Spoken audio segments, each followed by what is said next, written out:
You are listening to Smart Women's Dating Podcast, episode number 63. Welcome to Smart Women's Dating Podcast. I am your host, certified life coach Lærke Nielsen, and I help smart, independent women attract the love they deeply desire without having to chase or settle. This podcast will give you the mindset tools and insights you need to finally crack the code to your love life. Are you ready?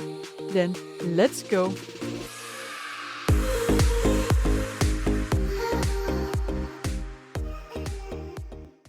Hey friend, welcome back. And if you're new to the podcast, then welcome. Today I want to teach you how to stop the nice girl syndrome, stop adapting and man-pleasing, and start communicating what you want and what you don't want in an empowered way. Because doing that is going to make you feel better.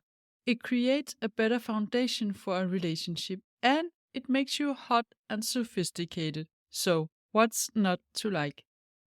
So in this episode, I'm going to explain to you first, what is the nice girl syndrome? What is it all about? Why is it a problem? And why is it so difficult for so many women to say what they want and don't want to a man? And then, of course, I'm going to share with you, why is it that it makes you sophisticated when you do so? And finally, I'll give you some examples and scripts. So what to do and not to do, some very concrete guidance. So what is then the problem? What do I mean when I talk about the nice girl syndrome? It's when you have a difficult time setting boundaries. You compromise yourself. You stretch yourself because you don't want to risk making him disappointed or lose interest in you. And where boundaries are an expression of what you don't want, you might also struggle to say what you do want, out of fear of being perceived as demanding. And then it could be that you don't want to say it out loud if you disagree with him, but you downplay your own opinion or express yourself with self-doubt if he comes across as very confident. And then it can also be when you are just busy trying to think of ways to please him because you want him to like you. And it's not that there's anything wrong with pleasing a man that you are dating, but if you do it to get a certain reaction from him, to have him reassure you that he likes you, or when you go against your own boundaries to please him, then it's the form of pleasing that will not work for you long term. Now, why is it important to pay attention to? Setting boundaries, saying no from time to time, allowing yourself to disagree when you disagree. That is what protects and ensures your emotional well-being. It's what allows you to breathe and keep your autonomy in a relationship. If you don't do that, you will eventually become bitter and resentful. You will do the things that you don't want to do, and you will not do it with joy but with a negative energy, where you both feel frustrated and annoyed with your partner for making you do all this, but also with yourself for doing it. And in the meantime, he knows nothing because you never told him that you don't want to do the thing that you don't want to do. So it's really not fair to yourself, but it's also not fair to your partner because the resentment that builds up is going to impact the relationship. And the only one who can feel when you are crossing a boundary and when you maybe should have said no, that is yourself. And the same goes for the pleasing. If you are focused on pleasing him because you want a certain reaction from him, not because you want to just please him, you're also going to have this feeling that here you are doing a lot and you're not getting much back. And if you sometimes in relationships have caught yourself thinking about a partner, after all that I've done for him and he can't even do this for me, then that is a sign that you might have gone beyond yourself to please a man. And as I said earlier, there's really nothing wrong with pleasing a man if you just feel like doing that. It's only when you do it to get a result, to make him do something back or make him like you more, then it becomes a problem. And then there's this thing about asking for what you want. And for many women, this is also difficult because we don't want to be demanding and we prefer it if our partner can figure it out on their own, which they can't always. And then we try to hint to it indirectly, but it doesn't always work either. And then maybe we become annoyed. Setting boundaries, asking for what you want, being honest and speaking your truth is being responsible with yourself. He cannot read your mind, and he cannot take care of you, and it's not his job either. You are an adult and you have to take care of yourself and say no when there's something you don't want to do. And then his job is to listen and respect it. But why is it that so many of us have a problem stating what we want and what we don't want? So I already gave you a few reasons for that. We are afraid of disappointing a man and we don't want to be perceived as demanding. But it's important to understand that we are as women also socialized to believe that it's bad to say no. You are selfish if you say no to something another person is asking from you. You are not being nice. Women are often praised for sacrificing themselves and thinking of others' needs before their own. And in some cultures, it's of course worse than others. And in some countries, a woman is really seen as a saint if she's burning herself out on serving her family and not able to protect her own boundaries. Personally, I find that very sad. I think a woman who doesn't set boundaries is not taking responsibility for her well-being, and she's not setting a good example for her kids either. But it requires us to be aware of this collective narrative that puts a lot of pressure on women before we can change it. And on top of that, we can have an individual programming from our own background, such as if we have experienced that it wasn't well received when we said no to someone, if it wasn't accepted or respected, and we were told that we can't have a boundary if it's not approved by the other person. Other people need to agree that it's a reasonable boundary and you are allowed to have that before you can. So we can have a very bad experience in setting boundaries and people getting angry or disappointed, creating a conflict and drama when we try to set a boundary. And that just makes us adapt and find ways to do whatever the thing is to avoid the conflict. We can also have experienced that the reaction was that we were told that we were difficult, that we were sensitive, or we were high maintenance. So this belief that people will not like us and they will feel disappointed and they will see us as difficult or demanding, and you are a bad person for saying no. All this is programmed in many women's subconsciousness and blocking us from just expressing what it is we want and don't want.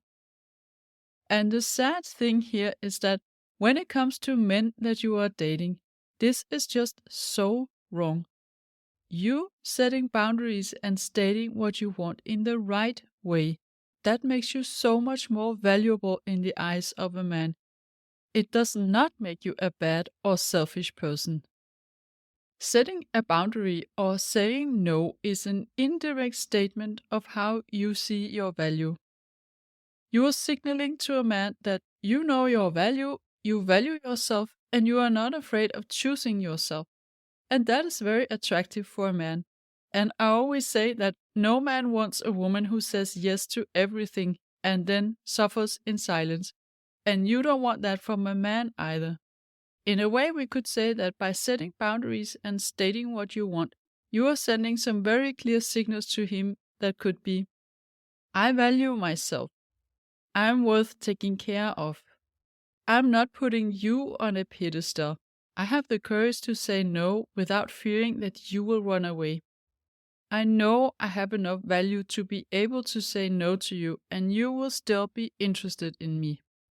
This is very confident and is also very self-loving. An emotionally healthy man will love that. It will make you stand out and it will make him perceive you as someone special. When you set a boundary or you tell a man what you want is also very clear guidance to him. He now knows what not to do and he knows how to make you happy. What is it that he can do that will make you happy? And that is so helpful for him. Boundaries make you hot and speaking your truth makes you sophisticated. Now, it doesn't mean you should say no to everything or just say no to say no. It only means that you get to check in with yourself and feel your boundaries and what you want instead, and then express that to him when necessary. So let's look at some examples to see what it could look like in dating. So when you no longer want to be responding like the nice girl who takes whatever flies in her direction, you want to communicate like an empowered woman instead. You want to be careful not to go to the other side of the spectrum where you might come across as a little bit bitchy. It's an art to find the balance where you state clearly what is on your mind and what you want, but without pushing him away. You want to try to land elegantly in the middle, because that's where you get the best results.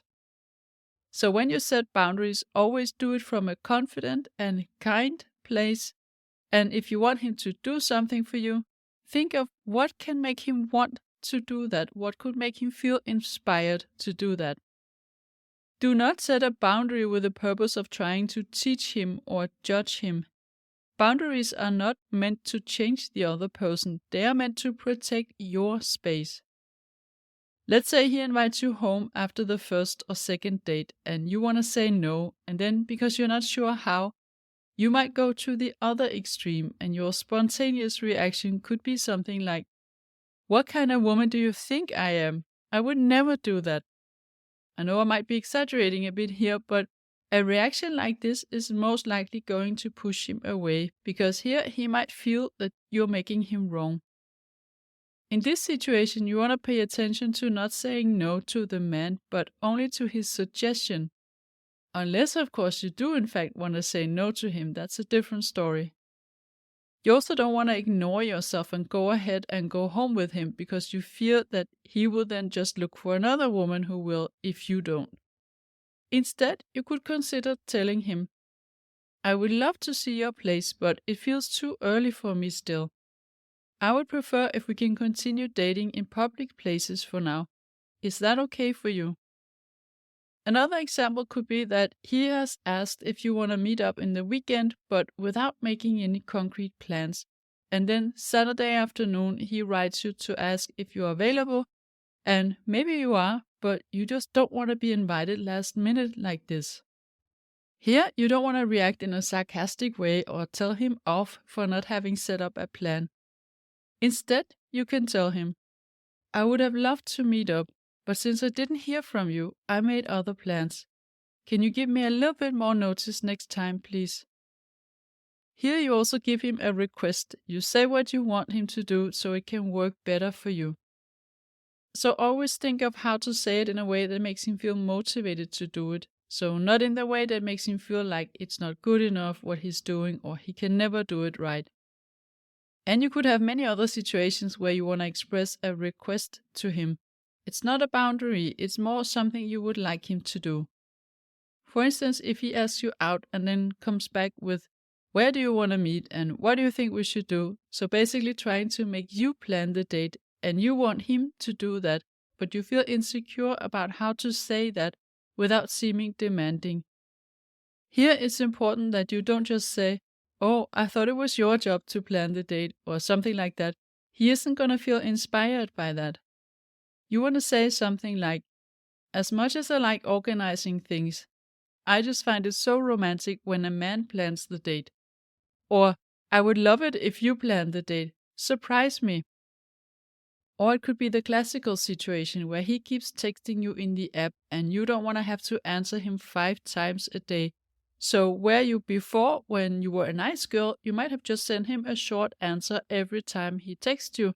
And you would feel a bit annoyed because it's taking your time and there's not really any content in the messages. Now you want to get things moving forward, so instead you could say, "Hey, I see you like texting, but I'm not a big fan of it, so I might not get back to you all the time. I'm more into meeting up in person, whenever you have a plan." Here you kindly tell him that you are not going to answer all his messages, and you would like to meet up, and you would like him to plan a date. So you say a lot of things in the same text here. Another example could be that he texts you after 10 p.m. to hear if you want to meet up for a drink. And you are not open for last minute late night dates with drinks because you don't consider that to be a real date where he makes an effort. But maybe you could imagine doing that if you already were in a relationship and you'd been dating for a couple of months, for instance. Then here you could think of how to convey to him that it's a no-go for now, but you might be open to it later if he makes an effort and you're both on the same page. So this could be something like, I'm not really up for late night dates when we still don't know where this is going and if we're going to have a committed relationship.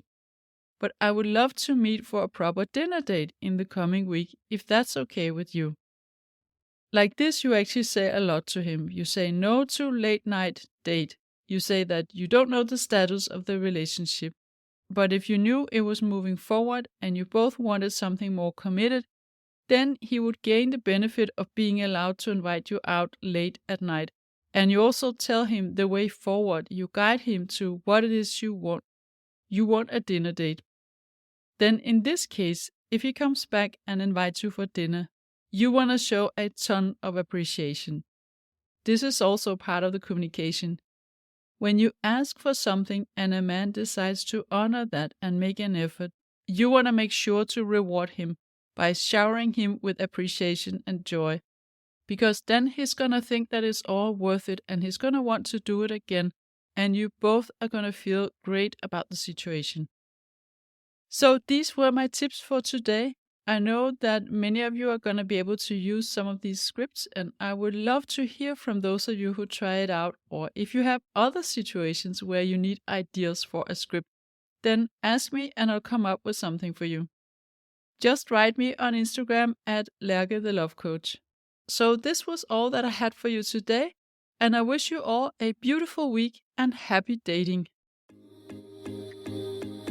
If you like what you're hearing on this podcast and you want to get support from a coach on your love journey, I invite you to book a free consult call with me. You will find the link in the show notes. And also, don't forget to subscribe, and I would love it if you would rate and review this podcast, and then you'll also help other women find it.